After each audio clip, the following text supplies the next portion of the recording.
Hello friends, ये video मैं specially economic section के लिए बना रही हूँ। कुछ बेसिक इस पे कॉन्सेप्ट जानना ज़रूरी है। जैसा कि 2 दिन पहले मैंने जेपीएससी के लिए मेंस के लिए मैंने उसके इकोनॉमिक सेक्शन के लिए बनाया था इन्फ्लेशन की वीडियो। तो इन्फ्लेशन की वीडियो बनाया था और ये जो वीडियो है ये इक्वली इम्पॉर्टेंट है UP PCS mains, JPSC mains या फिर बीपीएससी मेंस के लिए। तो आप इस वीडियो को थोड़ा केयरफुली सुनेंगे। हो सकता है 2-3 पार्ट में मैं बनाऊं, लेकिन प्लीज़ इस वीडियो को केयरफुली समझने की कोशिश करेंगे टाइम देके। देखिए, सबसे पहले बात है कि इन्फ्लेशन का जो मैंने टॉपिक थोड़ा सा, हालांकि मैंने बहुत डिटेल में नहीं समझाया था उसको, लेकिन जो भी कराया था तो मैंने बताया था कि इन्फ्लेशन को कंट्रोल करने के दो जगह पे बेसिक मेजर्स लिए जाते हैं। एक तो गवर्नमेंट, सेंट्रल गवर्नमेंट के लेवल पे, जिसको हम फिजिकल पॉलिसी के अंतर्गत रखते हैं। दूसरा मॉनेटरी पॉलिसी जो होता है, जो आरबीआई करती है। तो उससे पहले मैंने बोला था कि सबसे पहले आपको फिजिकल पॉलिसी एक बार समझना ज़रूरी है, लेकिन फिजिकल पॉलिसी से जानने से पहले नेशनल इनकम सबसे पहले जानना ज़रूरी है। हालांकि नेशनल इनकम में 6-7 ऐसे टर्मिनोलॉजीज हैं जिनको जानना ज़रूरी है, लेकिन बेसिक 3 टर्मिनोलॉजीज हैं जिनको आप कॉन्सेप्ट को समझ जाएंगे तो आपके लिए कुछ भी पढ़ना बाद में बहुत ईजी हो जाएगा। सबसे पहले आप हर जगह पढ़ते हैं, जहाँ से स्टार्ट करते हैं इकोनॉमी की बुक, वहाँ पे पहला चैप्टर जो होता है वो जीडीपी से रिलेटेड होता है, नेशनल इनकम। हालांकि इसको लाया क्यों गया, जीडीपी, जीएनपी, एनएनपी, मेन 3 ही बेसिक कॉन्सेप्ट हैं। इसके आने का मतलब कि हमारी जो इकोनॉमी है उसकी टोटल जो साइज़ है वो जानना ज़रूरी है।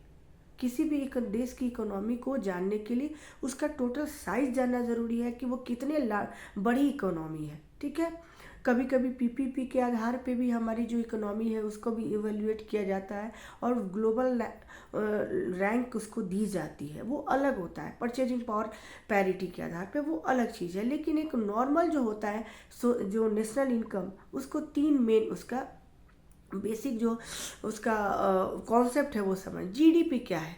सबसे पहले जब भी आप जीडीपी, जीएनपी और एनएनपी, हर कोई कंफ्यूज हो जाता है। कुछ देर पढ़ने के बाद लगता है कि सब कुछ एकदम से बराबर हो गया। तो समझिए, इसमें कुछ की पॉइंट्स, 1 या 2 की पॉइंट्स होते हैं, उनको आप याद रखेंगे, कभी नहीं भूलेंगे।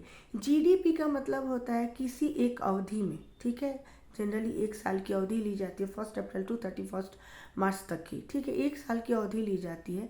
उस अवधि में, ठीक है, जिसको बजट ईयर भी कह सकते हैं, उस अवधि के दौरान किसी देश की जोग्राफिकल बाउंड्रीज के अंदर, ठीक है, ये वर्ड जरूरी रखना है जीडीपी में।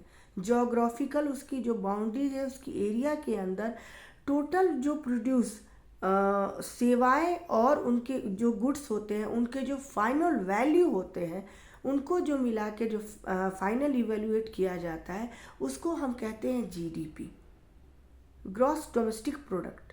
यानी डोमेस्टिक जब भी कहेंगे तो यहाँ पे क्या है, आपका जोग्राफिकल एरिया सबसे इम्पॉर्टेंट है। आप 1 साल के अंदर एक जोग्राफिकल एरिया के अंदर, किसी देश की जोग्राफिकल सीमा के अंदर अंतर्गत उत्पादित कुल सेवाओं, ठीक है, और से क्या उत्पादित कुल वस्तुओं एवं सेवाओं का जो फाइनल मूल्य होता है उसको जीडीपी कहते हैं।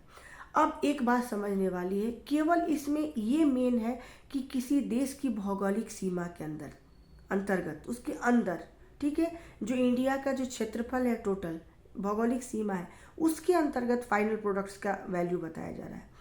और इसमें इम्पॉर्टेंट ये है कि वो या फिर हमारे देश के नागरिकों द्वारा भी हो सकता है और विदेशियों द्वारा भी हो सकता है। जैसे कि एप्पल का स्टोर खुला, ठीक है, या फिर किसी नोकिया का कोई भी स्टोर है, कुछ भी ऐसी कोई भी कंपनी है जो विदेशी कंपनी है, ठीक है, और वहाँ उनके एम्प्लॉय जो होते हैं वो यहाँ काम कर रहे हैं। अब उनके द्वारा भी जो प्रोडक्ट तैयार होगा, सेवा और प्रोडक्ट तैयार होगा, उनका भी फाइनल मूल्य इसमें इवेल्युएट किया जाएगा, जोड़ा जाएगा। ठीक है, तो ये इम्पॉर्टेंट है देश के अंतर्गत, चाहे देश के नागरिक भी हो सकते हैं या विदेशी भी हो सकते हैं। ठीक है, अब देश दूसरा आता है जीडीपी, जीएनपी। ठीक है, अब जीएनपी में होता क्या है कि जीएनपी का जो की वर्ड है, ध्यान रखने वाली बात है, वो सिर्फ हमारे देश के नागरिकों द्वारा उत्पादित कुल वस्तुओं एवं सेवाओं का जो फाइनल मूल्य होगा वो जोड़ा जाएगा। हमारे देश के नागरिकों द्वारा, वो इंडियंस होने चाहिए, ठीक है, जिस देश की ये हो रही है इवोल्यूशन हो रहा है उस देश की मैं बात करें। अगर हम इंडिया की बात कर रहे हैं जीएनपी की, तो हमारे देश के नागरिकों द्वारा जितना उत्पादित, चाहे यहाँ पे उत्पादित हो रहा हो वो वस्तु एवं सेवाओं, चाहे यूएस में हो रहा है, चाहे सऊदी अरेबिया में हो रहा है, लेकिन हमारे देश के नागरिकों द्वारा, ध्यान रखने वाली बात है। अब इसमें से जो यहाँ फॉरेनर्स जो भी हैं यहाँ पे इंडिया में, और जो उनके द्वारा कोई भी सामान प्रोड्यूस किया जा रहा है, उसका कोई भी वैल्यू इसमें एडिशन नहीं होगा। केवल हमारे देश के नागरिकों की बात हो रही है। तो ये ध्यान रखना है, चाहे देश के अंदर हो चाहे देश के बाहर से जो रेमिटेंस हम लेते हैं, बाहर जो लोग भेजते हैं पैसा, उसको भी जोड़ा जाएगा, लेकिन सिर्फ देश के नागरिकों द्वारा। तो इसे आप ध्यान रखेंगे। अब तीसरा है एनएनपी। अब एनएनपी क्या होता है, वो आपको शुद्ध प्रोडक्ट दिखाता है, फाइनल मूल्य दिखाता है। एनएनपी क्या होता है, जो जीएनपी हुआ, जीएनपी मैंने बताया कि देश के नागरिकों द्वारा, ठीक है, चाहे देश में हो चाहे विदेश में हो, उनके द्वारा जो भी प्रोड्यूस किया जाएगा उसका वैल्यू एडिशन होगा। अब लेकिन एनएनपी में क्या है कि जितने देश के नागरिकों द्वारा जो उत्पादित कुल, ठीक है, सेवाओं एवं वस्तुओं का जो मूल्य है, उसमें से डिप्रीविएशन जितने होते हैं, जितने उसमें से टूट फूट, जितने उसमें से लॉसेस होते हैं, जब उनको माइनस कर दिया जाता है, हम जो भी सामान तैयार करते हैं एक साल के अंदर, उसमें जो फाइनल प्रोडक्ट होता है उसमें काफ़ी टूट फूट भी होता है, काफ़ी लॉसेस भी होते हैं। जब उन लॉसेस को वहाँ से माइनस कर दिया जाता है और शुद्ध जो प्रोडक्ट बचता है, शुद्ध मूल्य जो बचता है, उसको हम एनएनपी कहते हैं। तो एनएनपी को माना जाता है कि सबसे अच्छा इवेल्युएट, हमारे पूरे जीडीपी के साइज़ को सबसे अच्छा इवेल्युएट करने वाला है, देश की इकोनॉमी के साइज़ को अगर हम प्योर फॉर्म में कहीं इवेल्युएट करने का वो तरीका है तो वो है एनएनपी। लेकिन एनएनपी में भी ध्यान रखना है, जीएनपी के समान होगा, सिर्फ इसमें से क्या होगा, लॉसेस को घटा देंगे। सिर्फ यही फॉर्मूला है, जीएनपी माइनस लॉसेस, जो भी लॉसेस है उसमें, ठीक है। तो आपको ये ध्यान रखना है, इस कॉन्सेप्ट को कभी भी भूलने की कोशिश नहीं करेंगे। अगर कहीं कुछ मेरे द्वारा कुछ गलत होगा, अगर आपको कहीं समझ में नहीं आता तो प्लीज़ कमेंट करेंगे। और एक चीज़ और मैं बता देती हूँ, जब भी जो इकोनॉमी की किसी भी कॉन्सेप्ट को पढ़ें ध्यान से एकदम बिल्कुल, ये मैं सबसे बड़ी ब्रह्मास्त्र बता रही हूँ, तो कभी भी मैंने बताया था आइसोलेटेड फॉर्म में नहीं पढ़ेंगे, हमेशा उसको किसी चीज़ से कोरिलेट करेंगे, ठीक है। और उसको कुछ